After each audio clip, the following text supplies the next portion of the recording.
अस्सलामुअलैकुम दोस्तों, मुश्किल वक्त इंसान को सोचने पर मजबूर कर देता है। आइए सुनते हैं एक प्यासे कौवे की हिम्मत और दानाई की कहानी। गर्मियों का सख्त दिन था। एक प्यासा कौवा पानी की तलाश में इधर उधर उड़ रहा था। काफी देर भटकने के बाद कौवे को एक बाग में घड़ा नजर आया, लेकिन घड़े में पानी बहुत नीचे था और उसकी चोंच वहां तक नहीं पहुंच सकती थी। मायूस होने के बजाय कौवा सोचने लगा। घड़े के पास छोटे छोटे कंकड़ देखकर कौवे को तरकीब आई। उसने एक एक करके कंकड़ घड़े में डालने शुरू किए और आहिस्ता आहिस्ता पानी ऊपर आने लगा। कंकड़ डालने से पानी ऊपर आ गया।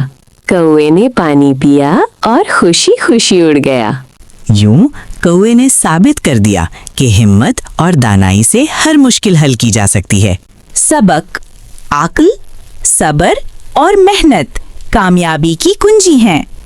जिंदगी में हर काम सब्र और मेहनत से करना चाहिए। अगर आपको हमारी कहानी पसंद आए तो लाइक करें, कार्टून कहानी वद नासी को सब्सक्राइब करें और शेयर करना ना भूलें।